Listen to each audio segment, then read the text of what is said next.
Om Vakratunda Mahakaya Suryakoti Samaprabha Nirvignam Kurume Deva Sarvakareshu Sarvada. Om Shri Swaminarayanaya Namo Namaha. Shri Hari Krishnaya Namo Namaha. Shri Sadgurubhyo Namaha. Om. Welcome to SwaminarayanSpirituality.com. This is Sachin Karnik. We're continuing our exploration on the link between Advaita Vedanta and the teachings of Bhagwan Swaminarayan, or who is also known as Sajanand Swami Maharaj. This link is very interesting, and this is now the fifth recording on this subject. We're continuing our exploration of Advaita Vedanta, and that is the base on which we can try to understand the way Vedanta was expressed by Sajanand Swami. These recordings are in English primarily because, as per my knowledge, there is no one who has attempted to do this in English yet with regards to Sajanand Swami. There are quite a few Gujarati lectures, and they are more oriented towards the particular organizational viewpoints of the various denominations in the Swaminarayan Sampradaya. The attempt here is to bring out the spirituality that is universal in nature, and not necessarily promote one organization versus another, one ideology versus another, but to present things objectively and universally that are applicable and understandable for all of us, for every human being. So when we consider the link between Advaita Vedanta and teachings of Sajanand Swami, there is a total linkage between the two, simply because every point of Advaita Vedanta in some way or another is in the Vachanamrutam. Vachanamrut has every part of Advaita Vedanta within it. Now some people might say, wait a minute, how can that be when Sajanand Swami has said that he is accepting the Vedanta of Ramanujacharya? Then how can you say that Advaita Vedanta is accepted by Sajanand Swami? This requires a deeper study of the Shikshapatri and the Vachanamrut and other Swaminarayan scriptures also.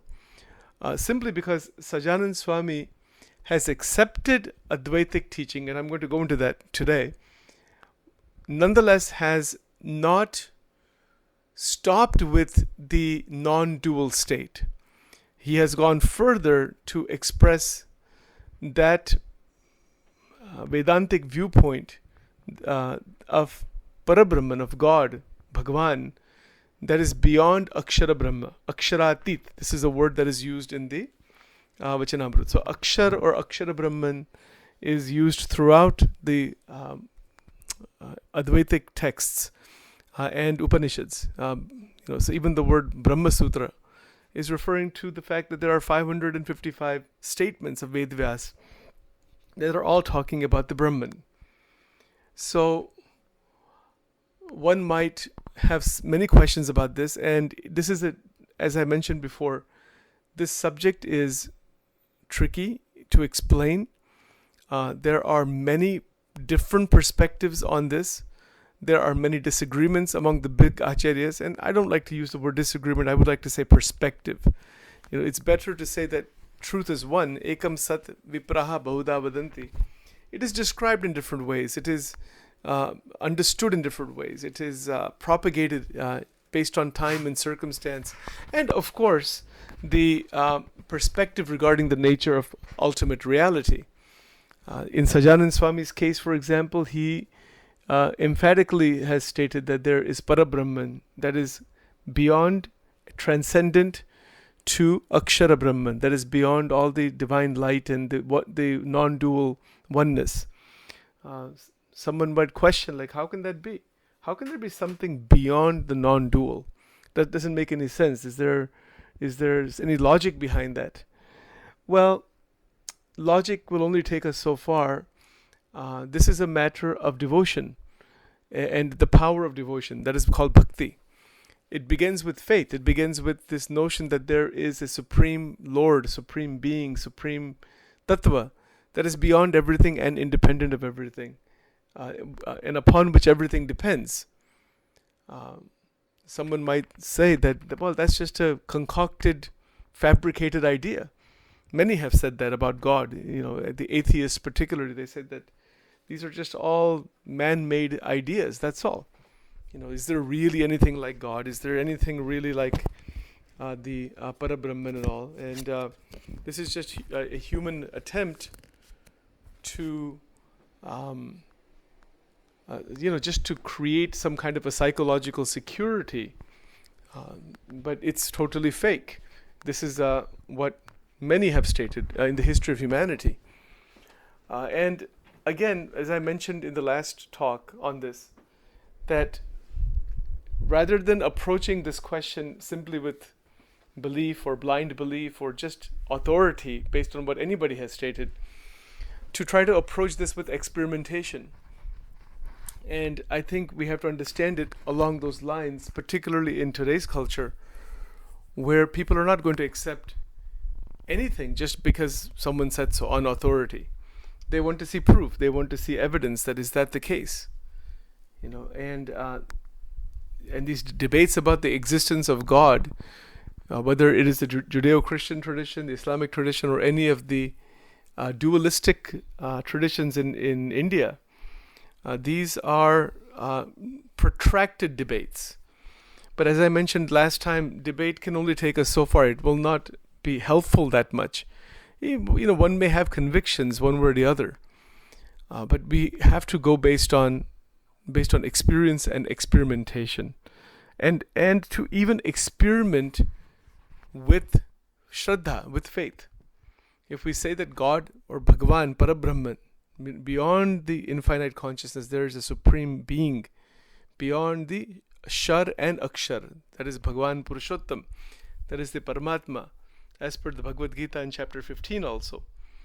If we assume that there is such a thing, it's just an assumption on our part. But to discover that, one would need to experiment with the paths shown by great sages.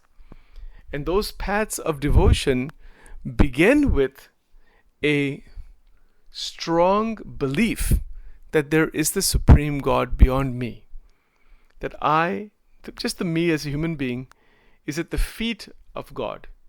In whichever way one may think of God, whether it is in terms of the Jewish tradition, Christian tradition, or any of the bhakti traditions in India, whether one is a devotee, a bhakta of Bhagwan Shankar, of the goddess Parvati or the Devi, one is a bhakta of Sri Krishna, Bhagwan Ram, or any of the different gurus even, or in the case of Swaminarayan Sampradaya, those who are considering Sajanand Swami as Ishta Devata, and then that's where the term Bhagwan Swaminarayan comes from.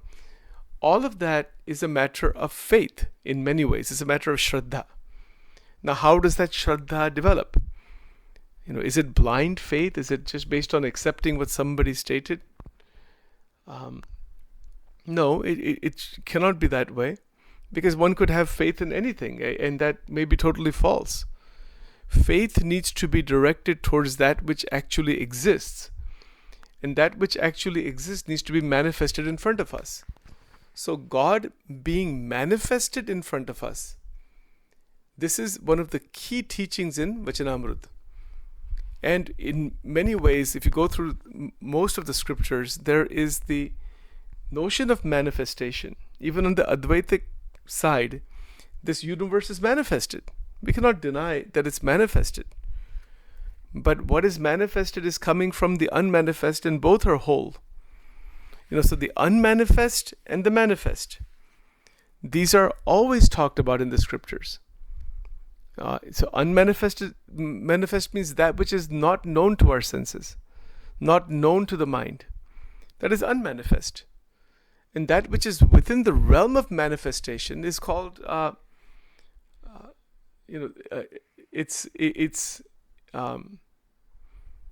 it's experience, it's sense experience.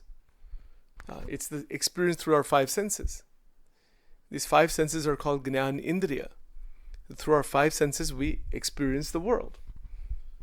But how is it that we can experience something beyond this world?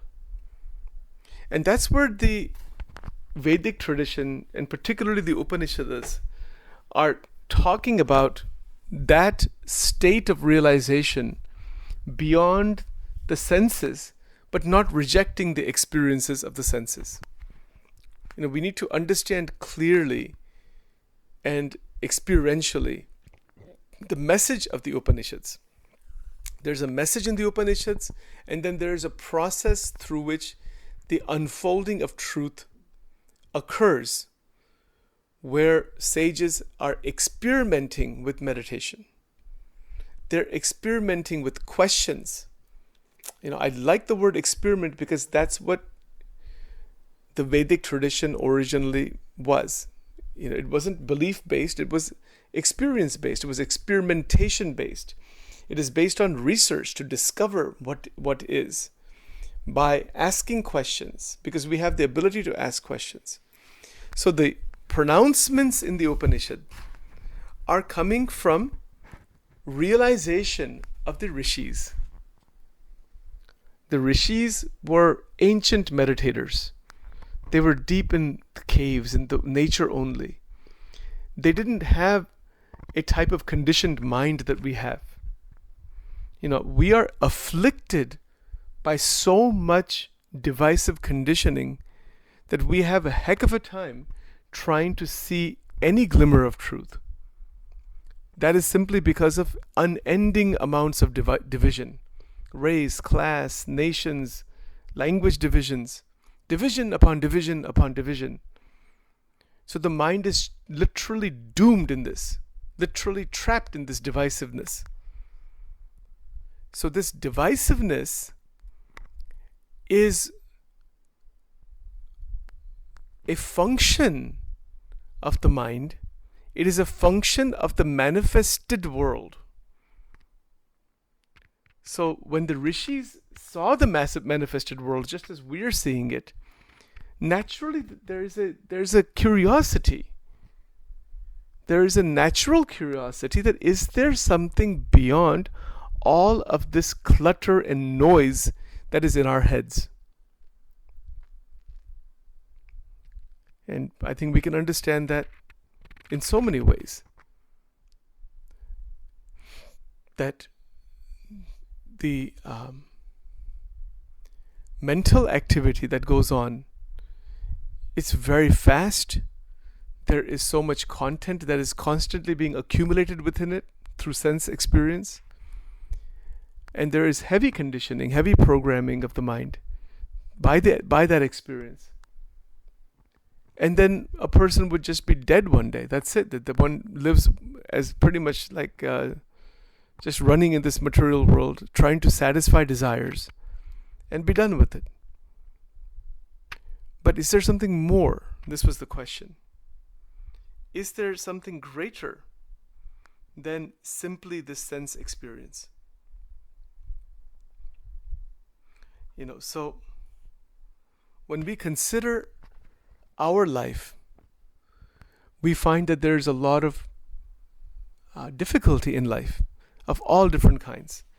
So the difficulties that are faced in the antakarana, in the inner life of a human being, as well as external problems, they can be so overwhelming that from a psychological standpoint, every great spiritual teacher or acharya, including Jagadguru Shankaracharya ji, they have all stated that it is good to have a support for the mind, a support for our life, and that one of the best supports that the mind can gain or can obtain is through bhakti, is through devotion. Devotion to God is a dualistic sense, that I'm living in this confused state, difficult state, all kinds of problems are there and difficulties are there, pain and suffering is there. How can I come out of it? So bhakti is love for God. So Sajanand Swami Maharaj took the entire bhakti tradition and put it in a succinct manner, concentrated it while maintaining the Sanatana Dharma, has discussed what is bhakti, has propagated bhakti, because the masses need bhakti. That's the psychological reason behind it. Even Shankaracharya ji, 80% of his literature is all bhakti literature. Why didn't he just simply talk about the Brahman and the oneness of all existence, and that's all? He could have just done that. But he created Guru Paramparas, he created scriptures. These things are dualistic. If you're writing a scripture, you're writing for somebody. That means there's dualism. Even though the teaching may be that we're one, the fact that you're teaching somebody, that means that there's a difference somewhere. Somebody is in ignorance, somebody is not. If there was only oneness, which is what Advaita Vedanta ultimately teaches, then the counter question to that is that why any Advaitic teacher is teaching anything to anybody? Because if there's only one, who are you teaching to? Who are you talking to? Why is there even the plural experience? And the answer in Advaita is that is avidya. They say that the question is wrong.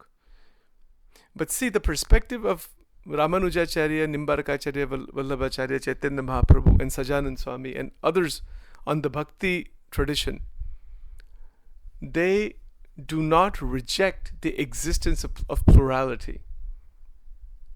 That yes, there is plural life. Yes, there is diversity. Not just diversity, there is the fact that there are people in ignorance. That's a reality. There are people who are awakened. Those are the Sadgurus. And if that wasn't the case, who are you teaching? Even the Upanishads themselves, it is a Guru-Shishya Sambad.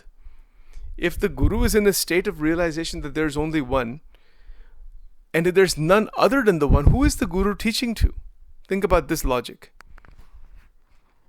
That means that in relative life there is oneness, there is interconnectedness, but we cannot say that there is the absolute one only, because in absolute one, if we say that that's all there is, how can there be even the talking to somebody? How can there be even any diverse world of any kind? Even if the Vedanta is saying that there are 1,000 different types of clay pots, this is the clay pot analogy, clay in the pot analogy.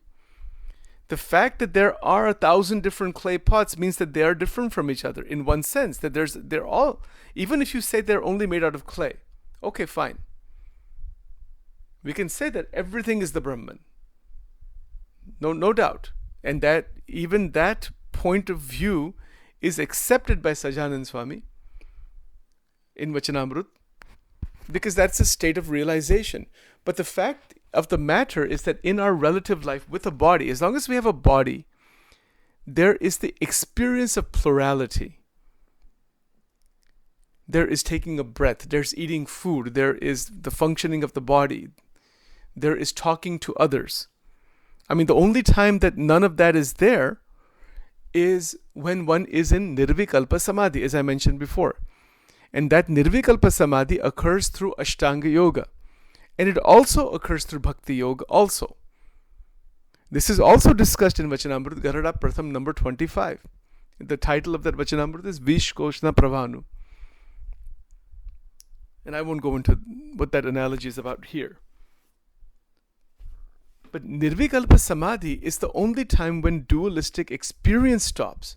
Now, one may have, as I mentioned before, one may be a Gnani. The Gnani, as per the Bhagavad Gita and other places, is living in the world with the realization that it is all one, but is living in the plural world in accordance with the experience of plurality. So, Advaitic realization is just that. It is a realization of the one without a second. And the diversity that is seen, the diversity that is experienced in the light of that one realization. I hope that makes sense. let's see if we can go a bit further into it. When we see and hear and taste through our senses, we have experience of this world. So the path of inquiry is a path of questioning. It is to question, who am I that is experiencing all this world?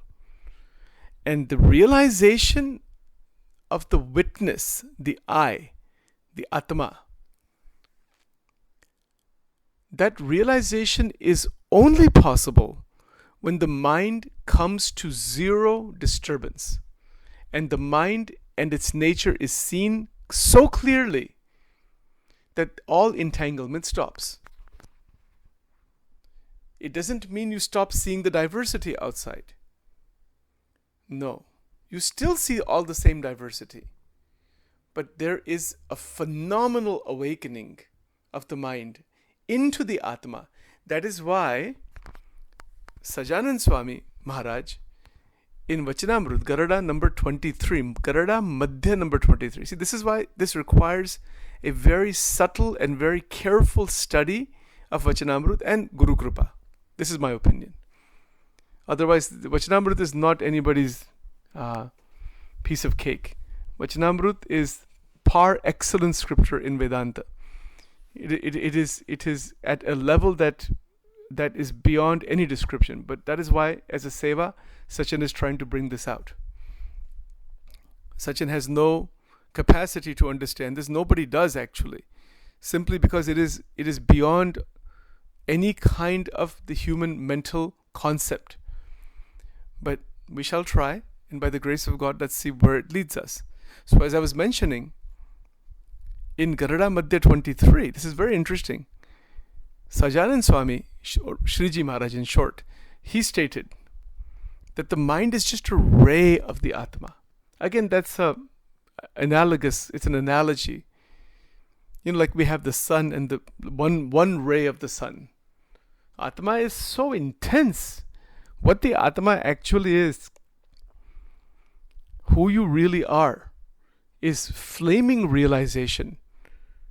It is an intense power and divinity that is just existing. It's existence itself. What we consider to be existence of the body and the mind and the outside world is just a tiniest little bit of that power. So the mind that evolves out of all of its fragmented conditioning as per J. Krishnamurti's teachings, and at the same time is extremely steady and infused with contemplative meditation, contemplative states about the oneness of all existence. And in such contemplative states of the oneness of all existence, all of the polarity, the dvanda disappears. Dvandatitam gagana sadrusham tattvamasyadi laksham. See what I'm explaining here, or Sachin is trying to explain, with all respects to everyone, is non-duality. Non-duality, the word or the expression of non-duality, the word non-duality meaning Advaita, that word is relevant with regards to the pairs of opposites that are experienced in the mind and through the mind. We have to go very carefully. I have a terrible tendency to speak very fast, which I may have done in previous recordings, so please forgive me for that. I think I did go too fast in previous recordings, so I apologize for that. And if that has created any misunderstanding, which it can, but I don't want that to happen. So we need to go very carefully in this. This is a meditative approach, and we have to go with respect and silence and reflection in this whole journey. So,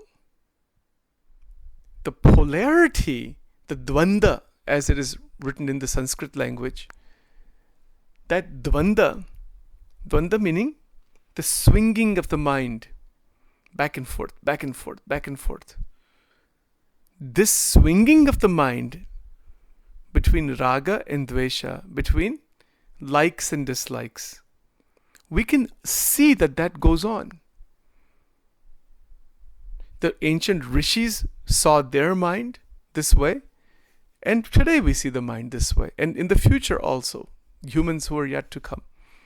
We can perceive meditatively and reflectively the movement of the mind. And of course, the nature of change of the external world. We see that the external world is constantly changing. This is in our own perception. Scriptures are talking about it. Ancient Greeks talked about it. Everybody talks about it. Even children know that. Everybody knows that. So, in perceiving the change of the outside world and the changes within the mind and its flux, an experimental approach was taken from ancient times till today. And that includes modern sages like Raman Maharishi and Ramakrishna Paramans and Aurobindo and so many others who have dived into this. These are people that we know. There's so many that are unknown. Most of the people that are probably enlightened into all of this, they are not even known. But those who came to be known, that's good. That is a beacon of light for so many others. All of these people, including the Buddha, they all have said that bring the mind into a great synchronicity. Synchronize your life. Keep it in a balanced state and don't run with desires like an aimless, foolish person. Every word in the Vachanamrut is about this. Every word in the Bhagavad Gita is about this. Every word spoken by the tremendous number of sages in the history of Sanatana Dharma and other traditions, if they are truly awakened, they have all talked about a synchronicity of life. And they lived that way, they thought that way, they have a glow on their face. In satsang we call that Brahmatej. They have a glow of the Brahman. It is called Brahmasthiti. It is called the light of enlightenment, the light of all lights. That is the divinity that is shining on the personality, through the personality. Divinity that is shining not on the personality, but through the personality. And personalities may be different, but the divinity is not different. It cannot be different. And this is where the glory of the Atma is discussed. The Atma is a divine, shining, non-material light. It is not just a light. It's a light in the sense that it's called Swayam Jyoti. It is lit by its own light. In Vedas, Sajanand Swami used this expression, Swayam Jyoti. Other Vedantic teachers have used this expression also. It is that intense light, and that light is consciousness. That is called Chit, C-H-I-T. Sat, Chit, Ananda. Chit means consciousness, meaning the enlivening factor that allows us to have all experiences through the body and the mind. This is the discovery through meditation in the Upanishads.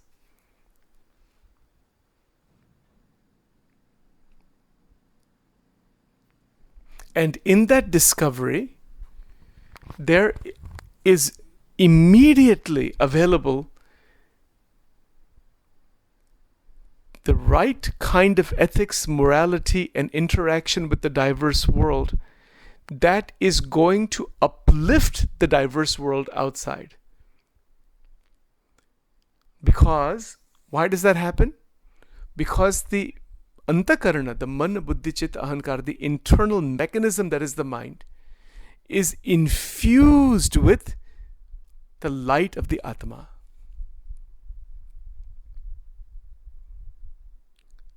We need to be very careful about all this, because this is not a matter of concepts. This is a matter of anubhav. Anubhav meaning direct first person realization.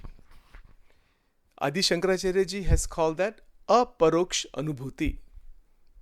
Sajanand Swami Maharaj calls that, in Gujarati he stated,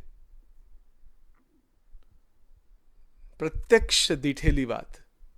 I have, he's using, what that means is through my own realization, through my own vision, I'm speaking.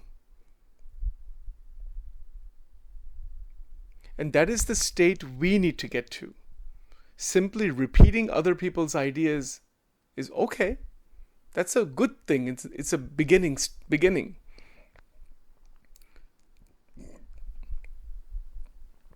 But to get to a vision of the external world and the mind and the senses and desire and feeling and emotion and all, and bring it into an alignment in such a way that the Atma begins to manifest itself. It's already there. The Upanishad is saying you are already the Atma. It's not that you will gain the Atma from somewhere else. And it goes even further to say that who you are, the Atma and the Brahman, are the same. They are not different. They are exactly the same. And I mentioned this in the previous talks about the water that is in an enclosed container, let's say like a clay pot that is tightly sealed, and that is inside the depths of the ocean. And that clay pot, maybe it's a very thin pot, let's say, but it's a barrier.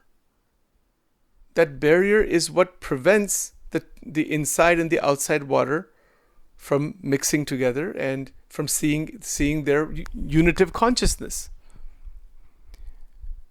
So water that is inside the pot is like the Atma that is within the body. Yeah, again, it's not really within. I mean, we can say within, but that is the Atma that is experiencing the body. So, the experience of the outside world, the experience of the causal body, or the experience of the subtle body, the physical body, all of this is experienced. The experiencer is what the Upanishads are saying. The experiencer of all experience, that is the Atma. And that is a matter of realization. So that realization of the Atma is in Advaitic realization, that the Atma, once you realize you are that Atma, what they say in Advaita, Atma so Paramatma. Atma is the Paramatma. You've realized everything. That's it. There is the infinite existence, Satchidananda Brahma. And that's it. And that is why I mentioned the term spiritual suicide. And I don't mean that in a negative way. I mean, I don't mean it in like a critical way or something like that. I just wanted to emphasize that your personality and all that is gone. It's no longer there. So once you are, and that's what Sajanand Swami mentioned, that you go into Nirakara Brahman, or what is called the impersonal Brahman, there's no you then. There's no you left to experience. There's no individuality of any kind. So somebody would say that that's fine. That's what the Upanishad is saying, that there is no individuality. That individuality is taken by the Brahman. This is what Advaita is saying. Just as there is the ocean, and let's say some icebergs come out of the ocean because of the temperature, but somehow there's some ice or ice cubes or something like that. They're all in the ocean. It's just the ocean in a different form, or there's waves that come and go. So in Advaita, the Advaitic realization is that there is only the one. There aren't different Jeev Atma, like a dog's Atma and an ant's Atma and my Atma and so your Atma. Advaita Vedanta will say that is not the case. There is only the one that appears as the many. Is that false? Well, it depends on, again, the angle of that you're looking. From our plural angle, it seems that no, there is all of these people are coming. Somebody dies doesn't mean I'm dead. I'm still here. But what Sajanand Swami mentioned is that from the Nirvikalpa state of the Mahamukta, great liberated being, the vision has gone so far into the spiritual dimension that there's only one that is seen. There's only one without a second. The analogy that is given in the Vachanamrut is that of a boat that leaves the shore, and at some point as it leaves the shore, you still see the shore and you see the ocean and the boat and everything. You see the ocean and the shore. So that is Savikalpa state. You see both. You see the plural world and the Brahman. But at some point, as you go further into the ocean, you don't see the shore anymore. Sajanand Swami Maharaj is saying, just because you don't see the shore anymore, it doesn't mean that it doesn't exist. Your vision has gone so far deep into the ocean, anywhere you look, there is only the ocean. You can look to the left, to the right, you look anywhere in any direction, you see the ocean only. And then if you go into the ocean, there's ocean on all sides, all 10 sides. Dasho Disha.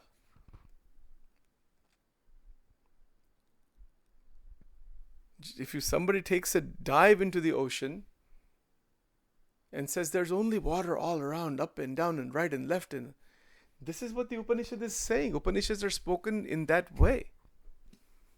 That doesn't mean that the world doesn't exist. But for that great mukta, for that great being, what is the realization? The realization is spoken in the Isha Upanishad. And that is Om Purnamadaha Purnamidam Purnat Purnamudachyate Purnasya Purnamadaya Purnameva Vashishyate Om Shanti Shanti Shantihi. What is the translation? The invisible Brahman is the full. Purna means full. Invisible, see the word invisible is used. Invisible meaning that it's not visible to our senses. Meaning just like that ship analogy, you don't see the shore anymore. But the realization is what? Everything is the Brahman. Because you are deep into the ocean, that's why. That doesn't mean that the world of Prakriti doesn't exist. This is what Vishishtadvaita is saying.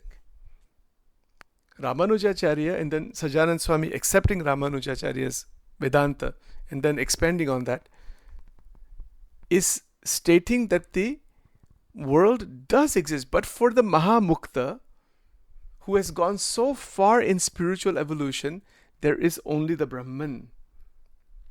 So even the Mahamukta, when he sees the world, the visible world, that is also the Brahman. That which is in the Nirvikalpa Samadhi, that the Brahman is the full, the visible, the invisible, both are full. They're both Purna. From the full, from that fullness, not just fullness, but the full, Full, the actual whole. The word Purna means whole, completely whole.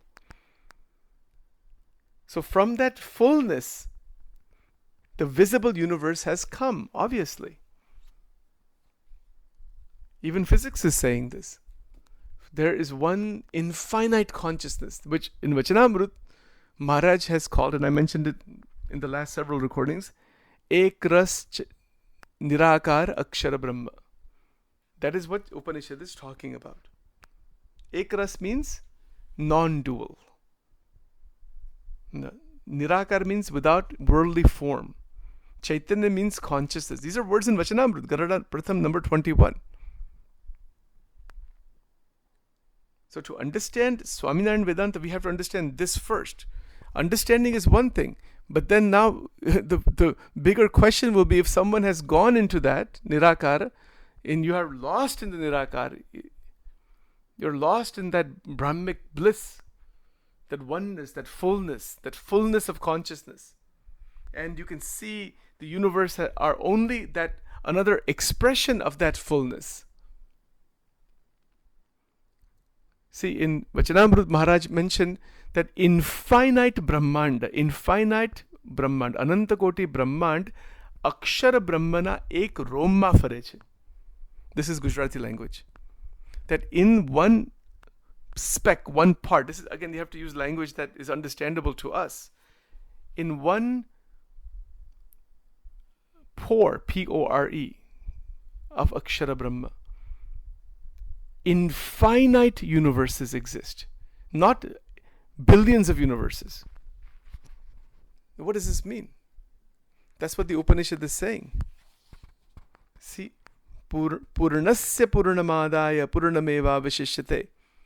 Whatever has come out of the Brahman is also infinite. From infinity, only infinity can express. This is the Advaitic, all Advaitic masters are talking about the impersonal consciousness manifesting itself in the diversity, as the diversity. Of course, the question of Ajnan and Avidya and Mahamaya is a question that Advaita Vedanta has no answer to. Even when Vivekananda Swami was asked about Mahamaya and Maya, somebody asked him that, he said, ask something else, don't ask me about this. Because it is not an answerable question. The diversity and the problems that we have in our life, because the Maya that we are talking about is within us. What does Vachanamrut say? In the Garuda Pratham number 1st Vachanamrut, Maharaj has mentioned a very practical definition that when you are meditating on Bhagwan, on God, everything that comes in between that meditation, between you and Paramatma, you and Bhagwan, your Ishtadevata, whatever comes between you and God, in the dhyan of God, in the meditation on God, in the linking with Bhagwan, that is Maya. So that's an easy way to understand what is Maya. Otherwise we would not be able to detect Maya. So for example, I give a practical example. If I am worshipping Sri Krishna Bhagwan, and I'm doing some bhajan, kirtan, puja, mantra, whatever bhajan bhakti I'm doing, there's so many distractions and things that come inside. Different conditioning comes up, different memories come up, different images come up. What is all of that? That is Maya. Now you see the connection between that Garuda Pratham number 1 Vachanamrut about what is Maya and what Advaita is stating about Maya, that is Avidya. That means it is lack of proper vision because of all the confusion and the programming and the conditioning. And then you also see the connection with Buddhism and teachings of J. Krishnamurti and others who are talking about all the heavy conditioning as a block. It's all in that one line of the Vachanamrut. Because when we are meditating on Bhagwan or on anything, let's say, even if you have some object you're meditating on, you'll have so many other distractions. You see, but the approach in Vachanamrut is theistic. It is an approach of bhakti. Bhakti is emphasized. We'll get to all that. So what do we see? What do we find here? We discover in meditation, in inquiry, this is a discovery. The Isha Upanishad is beautifully expressing in the Sanskrit language the discovery made by the sages. Om Purnamadaha Purnamidam Purnat Purnamudachyate Purnasya Purnamadaya Purnameva Vashishyate. what comes out of the fullness is also fullness. It's like in mathematics. What's the highest number you can count to? There is no particular highest number. It's infinite. Well, there's infinity even between two numbers. Between number 1 and 2, there's infinite number of numbers between 1 and 2 also. Now, the 1 and the 2, you can have one apple, you can have two apples. We see physically in the world, there's the finite experience of object outside. But when we think of mathematics, all of mathematics, even all the finite mathematics, is on the backdrop of infinity. You can see infinity everywhere in mathematics. How many numbers are there between the number 1 and 2? Infinite number. There's 1.8, 1.9, 1.99, 1.99999, and you can just keep adding all those nines. And you'll never get to the number 2. That means there's infinity, because the ability to detect that infinity between number 1 and number 2 is possible in the human intellect because we are always in that infinite consciousness. We are always in Akshara Brahma all the time. There's no coming or going. Like we say in satsang, in Gujarati it is said, Jene Gnan Thai Gyu ene Ava Jabanu Retu Nathi. Meaning, once you are a Gnani, there's no coming and going. You can be anywhere. The enlightenment is always with you because it's always there actually. It wasn't something that is obtained later on. It's always present with us. But the Ajnan and Avidya, the Raga and Dvesha, the flux of emotions and entanglements and problems, these things are blocks, they're blockages. From the yogic point of view or even from the Shakti Sampradayas, this is called Granthi. This word Granthi is actually from the Shakta tradition, the worship of the goddess of Prakriti. And Granthi means it's a blockage of energy. Hriday Granthi, Mamatva Granthi, Sanshay Granthi, Lagutha Granthi. Granthi are blocks of energy, and then those blocks are manifesting as different experiences, emotional blocks and intellectual blocks and limitations. These are the limitations experienced in the subtle body because of energy blockages. These are called Granthi.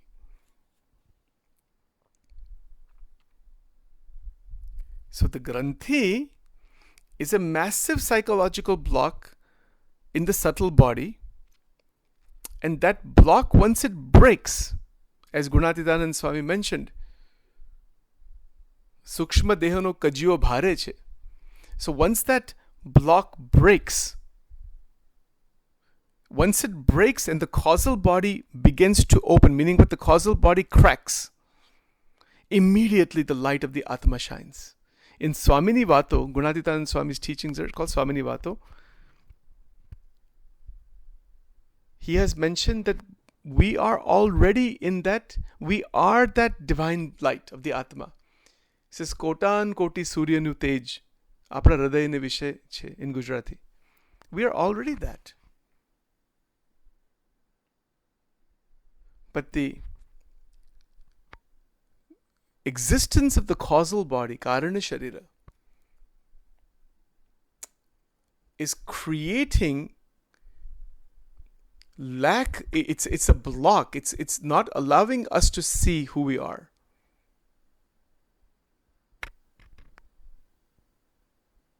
And when we are attentive enough and are interested enough through inquiry, through meditation, through bhakti, all the different sadhanas, when we are interested in the discovery of the Atma,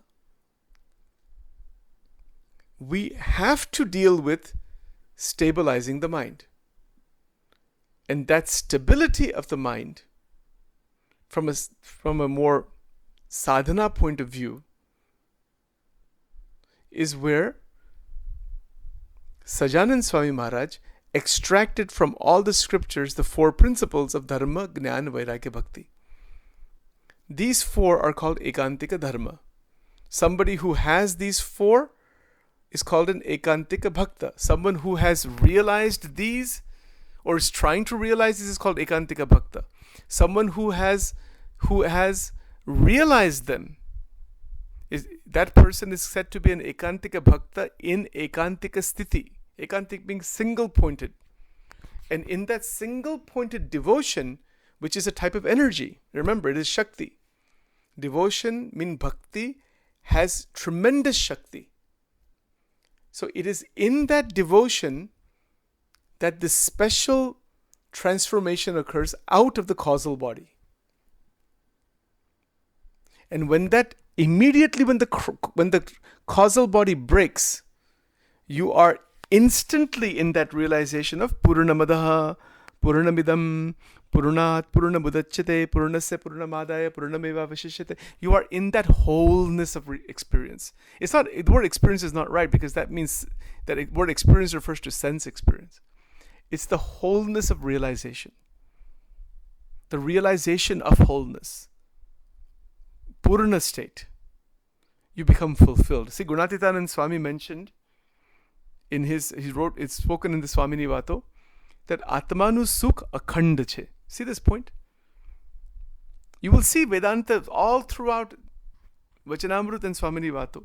People who don't know about Sajanand Swami or have not studied or properly understood it, they say that no, Maharaj is not talking about Vedanta. And then many of the sadhus are talking more about bhakti, or they're talking about other things, that. And so there seems to be more and more disconnection with Sanatana Dharma, even today, with whatever is going on in many of the different branches in the Sampradaya, in the Swaminarayan Sampradaya. That is why Sachin's objective here, by the grace of Bhagwan Shriji Maharaj and all the great sages and in incarnations, is to build a bridge and to show what the linkages are. It is not advisable to be divisive. That is not going to help anybody. And that will cause dislike for others.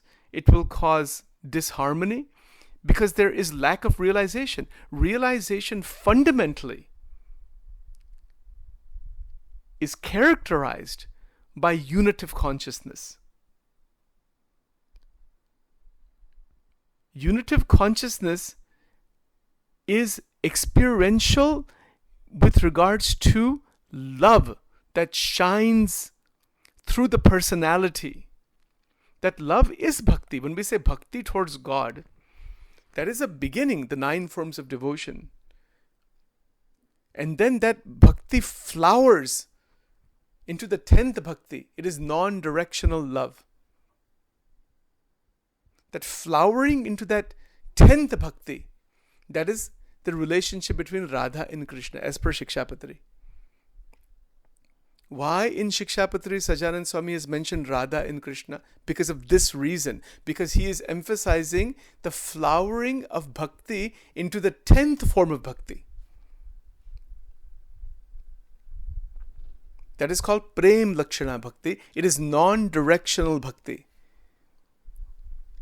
It is not bhakti towards a murti of God, where one doesn't see that murti in other places. Wherever you look, that murti is there from a dualistic standpoint. Then it really approaches non-dualism in that sense. And in Shikshapatri Shlok 116, it is completely non-dualistic. Non-dualistic in the sense, Shriji Maharaj said, Ati snehe karine, Radhika ji Sri Krishna ne vishay leen thai jai. That is Sri Krishna ne ekala janwa. I'll translate it for you.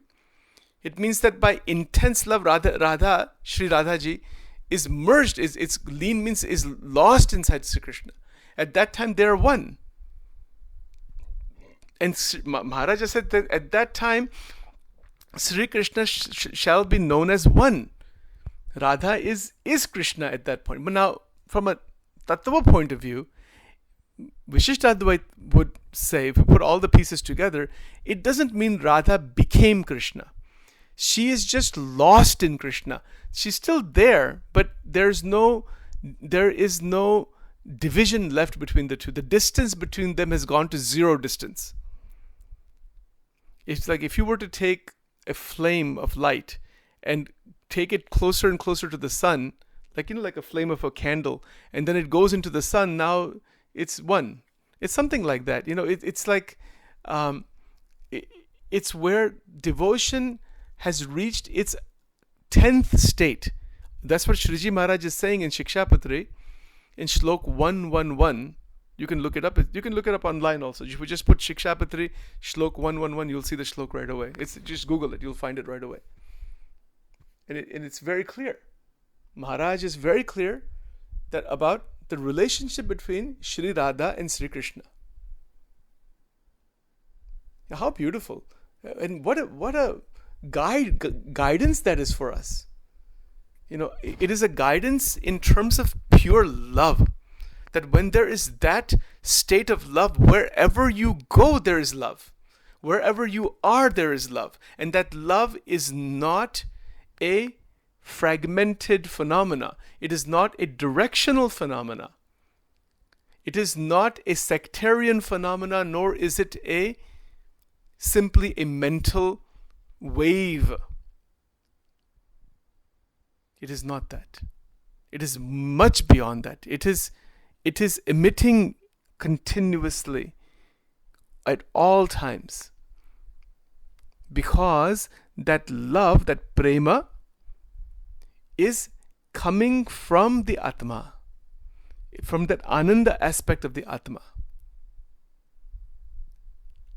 So the Sat Chit Ananda, the Ananda is the undisturbed love. That is the joy. It is undisturbed joy. That's why Gunatitananda Swami said that the happiness, the sukh of the Atma, Atmanu sukh akhanda che. Again, he's using the word sukh. I'll put that in quotation. He's not talking about sukh and dukh, the duality. That word is not used that way. He's talking about the non-dual ananda. Akhand means without break. When you come to that stage of evolution where the mind is immersed inside the Atma, as per Garada Madhya number 23. He manuluknu Vachanamrut. When a person comes to that state of realization where the dualities have subsided, the mind shines with the wisdom and the light of the Atma.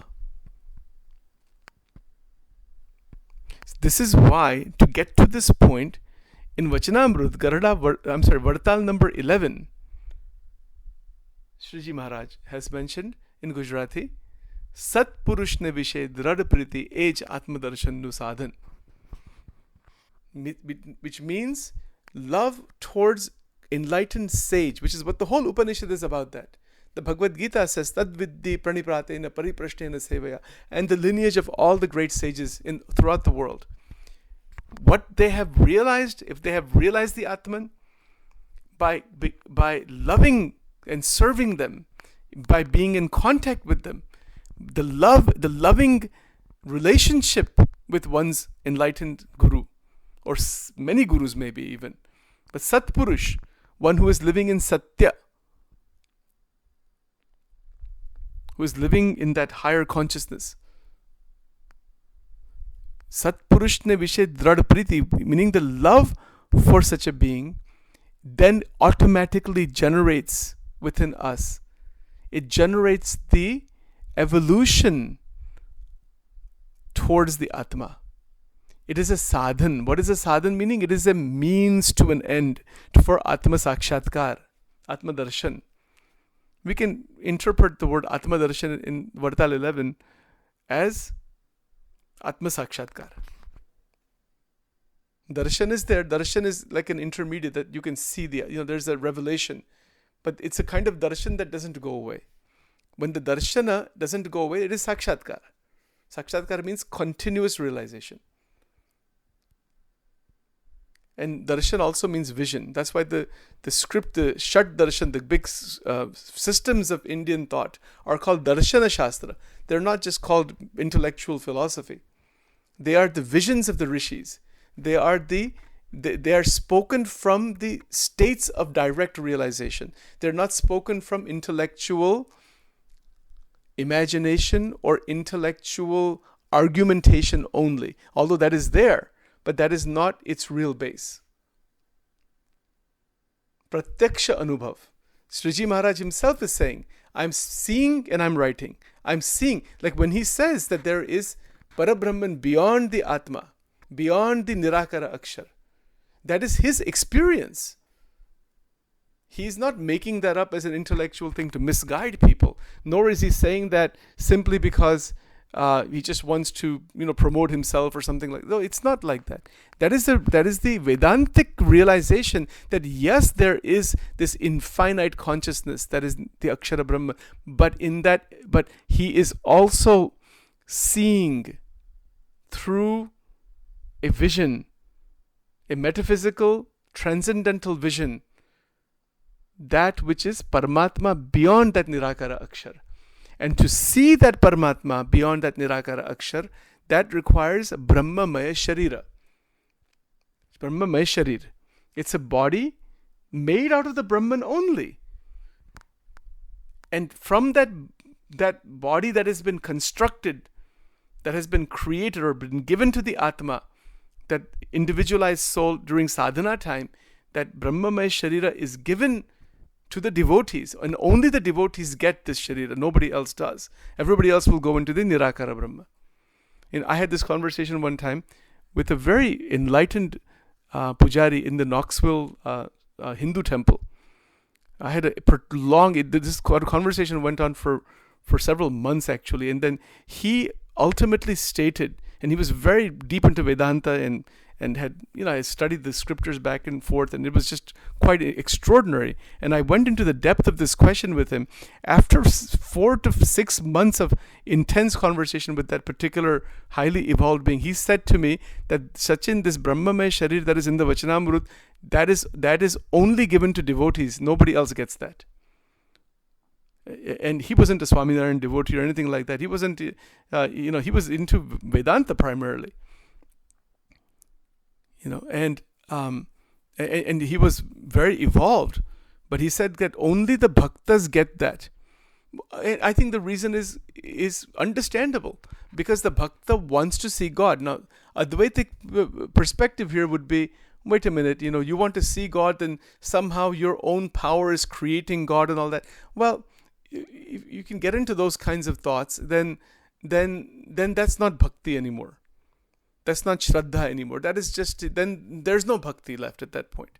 So when Shriji Maharaj is saying that there is Aksharatit Paramatma, Aksharatit means beyond Akshara Brahma, that statement itself, Aksharatit Paramatma, is the link between Advaita Vedanta and Dvaita and all the other forms of Vedanta in a general sense. So after Shankaracharya ji, all the acharyas who came, Ramanujacharya, Madhvacharya, Nimbarkacharya, Chaitanya Mahaprabhu, all of these acharyas, Vallabhacharya, all of these acharyas who came, they have all talked about a Paramatma beyond the Nirakara Akshara Brahma. Every one of them has talked about that. Shankaracharya ji didn't talk about the division. Now, here's what's interesting. If you look at Garuda Pratham number 1 Vachanamrut, the first Vachanamrut, in there, Shriji Maharaj has talked about Akhanda Vritti. So Akhanda Vritti means continuous flow of our internal mental mechanism towards Bhagwan. Bhagwan na swarupma manani akhanda vritti rakvi, teti koi sadhan kathanati. It is a dualistic worship. It starts as a dualistic worship, that I am there, Paramatma, Bhagwan, my Ishta Devata. This is a type of sadhana, the most difficult sadhana that he has shown. And in that difficult sadhana, what he mentioned in that paragraph, he said that whose vritti remains continuously in Paramatma, which is the height of all yoga and Gnyan, and everything comes in that. If the vritti is connected with the Ishta Devata without break, there is automatically going to be Atma Gnyan. automatically going to be the oneness with the Brahman. Automatically there's going to be the Purana state. All that is already going to be there. That oneness with the higher reality and the material world, that is, Sriji Maharaj explained it this way. He said that if the devotee, the bhakta, can see, if a thought comes, I want to see the tattvas, then Jeev, Ishwar, Maya, and a Brahm in a Swarupne Tatkal Dikha. He mentioned 4 there. He didn't mention Brahm and Parabrahm. There's a reason behind that. In Garada Pratham 1, why he mentioned this way? Why did he not mention Brahm and Parabrahm? I'll get to that in a moment. But what he's saying here is that once you are in the Swarup, you're linked with the Swarupa, at any point, if you just are desire to see what is the Atma, what is the Ishwaras, the infinite universes, and all these things, these metaphysical realities, it was all available to you. It is a highly evolved state of spirituality. Now, he has mentioned here Jeev, Ishwar, Maya, Brahma. He didn't mention Brahma, Parabrahma. He didn't distinguish anything there. Why? Because, this is my interpretation at least, because when the causal body is gone, then that whatever is beyond Maya, beyond avidya, Maharaj used that word, the Brahma, in that covers everything. In that one word means Akshara Brahma, the Nirakara Brahma, the Sakara Brahma, the released souls and the Akshar Muktas and the Paramatma, Aksharatit Paramatma, all those further tattvas, or it's like it is Brahma. It is only one tattva really. The substance is only one. When we say, again, this word substance is not the right word. Brahma tattva means what? That the Satchidananda, everything is Satchidananda. The Nirakara Brahma is Satchidananda. The Brahmamaya Sharir is Satchidananda. The Akshara Brahma is Satchidananda. The Akshara Mukta is Satchidananda Brahma. And Aksharatit Paramatma is also Satchidananda Brahma. What is the difference among them? The difference is in this much, that the Aksharatit Paramatma is far beyond, from a Tattva point of view, the Akshara Brahma and the liberated beings. It is far, it's a being that is far beyond. It is called the Vyatirek Swarup of Parabrahma. Vyatirek means an independent Swarup, that is the independent one supreme God. This is what Vachanamrut teaches. Advaita doesn't teach this idea. But this idea, even if it's just an idea, from our point of view, from where we are, it is an idea about a monotheistic God, which is there in Christianity, in Judaism, and Islam. And it is there in the Bhakti Sampradayas that really evolved after Shankaracharya. You see? So what Sajanand Swami did, he used the Vedantic realizations of the Upanishads and talked about them, and has not rejected any of it. But what he's saying is that when one is doing sadhana, if there is no belief, no feeling, no understanding of Paramatma through Santa Samagam, there's no understanding in the mind that there is one supreme being beyond everything. If that is not there and ignorance goes away, even though one may believe in Ram and Krishna and Goddess and Devi and the Jesus and all that thing here, that one may have all that, but ultimately the belief or that understanding of just impersonal Brahman is there, which so many on Advaitic side have. What will happen? Maharaj has mentioned in Garada Pratham 63, that is called Brahma Shushupti. These are his words. That one will go into that Nirakara Brahma and that's it. But one cannot even come out of it. He said in Gujarati language, Emati nisarto nathi. He's not, there's no you to come out of, that's why. Like if I put a glass of water into the Pacific Ocean, can I find that glass of water again? I cannot find that. It's the ocean only. Aham Brahmasmi, Tattvamasi, Ayam Atma Brahma. I am the infinite. There's even on the Advaitic teachers have these bhajans and these songs like this. Oh Lord, I am the ocean. I am the drop. Make me the ocean. Even this in the Upanishad, right, is saying that the whatever has come out of the whole is also the whole. So this coming out of the whole and being in the whole. So the Brahman itself is there, and the infinite universes are waves on the Brahman. This is also true, without a doubt. Sriji Maharaj has himself stated this point, that infinite universes, they come and go, come and go, come and go. They're like bubbles. They come and go like waves. They come and go on the Brahman, within the Brahman. The Brahman is eternal. And he's also mentioned about something called Jnana Pralay. So Jnana Pralay means that an individual has realized that state beyond Maya, and while living in the body and living in this world, is completely liberated, where all of the entanglements of Maya have completely fallen away. That is called Jnana Pralay. This is written in the Srimad Bhagavatam and many other scriptures, and then that is referenced in the Vachanamrut several times. So and then Maharaj also talks about something called Atyantika Pralay. So Atyantika Pralay is a metaphysical phenomena where Mahamaya merges into the light of that Nirakara Brahman. So this is where Shankaracharya ji and others have said there is nothing like Mahamaya. It's all in dream. Of course. Because it's like that darkness that dissipates when the sun comes up. There's no clouds assume and the sun is shining bright. Where is the darkness? And then if one is living in the sun, one is the sun. The sun doesn't have any concept of darkness.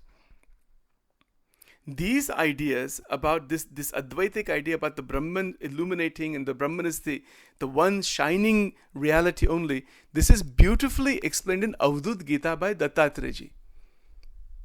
And in Vachanamrut, Sajanand Swami has mentioned that Dattatreya ji is one of the incarnations, and he has certain amount of affection for Dattatreya ji. That's a different subject. I won't go into that whole thing about why Maharaj has emphasized Sri Krishna over some of the other avatars. That's a whole different subject. But there's a scripture called Avadhut Gita. You can look it up online. It's available. Everything is available online. You can just Google it. You'll find it. And again, this idea comes of the one without a second.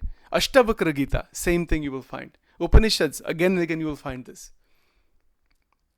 Because that is a realization. What Sajanand Swami is saying is that if you are interested in seeing Bhagavan during sadhana time, he's not the only one. All the other acharyas, Vallabhacharya, Nimbarakacharya, Chaitanya Mahaprabhu, and the whole line of those acharyas, all these acharyas that came after Shankaracharya ji, they have all stated that there is a Paramatma beyond that divine, beyond that Nirakara Akshar. And if you want to see the Paramatma, there has to be devotion to Sakar Brahma. So, Sakar Brahma Varnanaya Namaha. There's a name of Sajanand Swami in the Janamangal Namavali. He says that Sajanand Swami has talked about the Sakar Brahma with form. That Bhagwan Paramatma has form. So that divine form, if you want to see that divine form, that is called Swarup Nishta. It's called Sakar Nishta. That needs to be there here in life right now in doing sadhana. See, what happens with many of the people on the Advaita side, they start with Sakar Nishta. Sakar with gurus and with Shivling and with Krishna and bhajans. And there's quite a few organizations even today.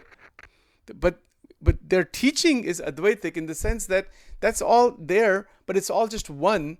The Krishna and Ram and you and the Prakriti and so there's no transcendent God, no Vyatirek God. So all Advaitic Sansthas that are present, this is what they are teaching. And that is their prerogative, obviously, because they don't accept that there is an independent God beyond all of existence. So all the acharyas that have come, or the teachers that have come in Advaita, in the Advaita Vedanta or anything related to that, there is no acceptance of a Paramatma beyond the Brahman, beyond the me, beyond the Atma. No. But Sajanand Swami and all the other acharyas, Chaitanya Mahaprabhu, Nimbarkacharya, Vallabhacharya, all of them, these acharyas who are the bhakti acharyas, they have emphasized that there is God beyond, and to realize that Paramatma, there has to be the lineage or the gurus who have realized. So they give you the mantra, they give you the sakar upasana, the murti to worship. It is a path of worship of the form of God. And from that form, you will evolve further. Now, what does happen in this? Yes, even if you are believing in sakar upasana and you have bhakti and ashro and all these things that are talked about, if a person's mind evolves further through that sadhana, through that 9 forms of devotion and other forms of devotion, and the Atma is realized, there is every possibility of saying that is everything, and this upasana and all this thing is all of no use anymore. They may still do it because they do it to live in, they're part of an organization or part of something or another. But they would say, no, this was just something there just so that I can reach this stage of the Atma, avlamban, as I mentioned before. That will happen. So Sajanand Swami, what he mentioned is that during sadhana time, those who want to see the Paramatma beyond the Atma and beyond the Akshara Brahma need to fix in the mind, through tremendous conviction, through the gurus and through the satsang knowledge and whatnot, that Bhagwan has form and that Bhagwan is there, that Aksharatit Bhagwan is present, has form, and that should be fixed and never forgotten. And that is the destination. That's why in Vachanamrut then Maharaj mentioned that one who has reached the Brahman, je Brahmarup thayo, ene aju Parabrahmano sakshatkar baki che. This is exactly written in Vachanamrut. That you may reach the Brahmic state, but the Paramatma that is beyond, you have still not, that has not been revealed to you. And that can only be revealed by Krupa. This is what he said, Bhagwan Krupa Sadhya. In Gunatitanand Swamini Vato, Gunatitanand Swami said, Bhagwan Thakij Bhagwan Olkhai. That's the Paramatma by Krupa, by grace, comes to you and gives you that divine body so you can see him. That divine body is not like this physical, it's not made out of Prakriti. It is aprakrut sharir. It is Brahmamaya sharir. It is the Brahman only. But it is a Brahman that has taken a special form, a Satchidananda form, not male or female, as a mukta, as a liberated being, through which that divine, that sakar swarup of Paramatma can be seen. This is the Swaminarayan Vedanta. And this is the link between Advaita Vedanta and Sajanand Swami Maharaj's Vedanta, and linked really with all of the other forms of Vedanta also. If you go to, for example, the Pushti Sampradaya, or you go to ISKCON, or you go to the Gaudiya Vaishnava Sampradaya, Swaminarayan Sampradaya, the Shri Sampradaya in the south, these Sampradayas are all talking about a Paramatma that is beyond the Atma. Even though Vishishtadvaita is saying that you are like God, the form that you have is just like the form of God. But the difference is that you are not God. You are the sevak. You are seeing God. You are in the seva of God. You are seeing God as beyond all the time. That is called Swami Sevak Bhav. Swami Sevak Bhav is here during sadhana time, but in the released state, that Swami Sevak remains. But nonetheless, Vishishtadvaita means that you are so close to God that you are part of the body of God. That is called Shariri Sambandha. And I will talk about that later on sometime. That is these are all further developments in Vedanta, or further perspectives in this bhakti path of Vedanta. Right? So we'll get to all that later on sometime. This has already gone on for over 1 hour and 20 minutes. So anybody listening to this now or in the future, please accept my most humble respects, pranams, namaskar to all of you. And I hope this sheds some light on the link between Advaita Vedanta and the teachings of Sajanand Swami Maharaj in Vachanamrutam. With all of that, we will continue with further talks as we move along. Many, many thanks. Hari Om.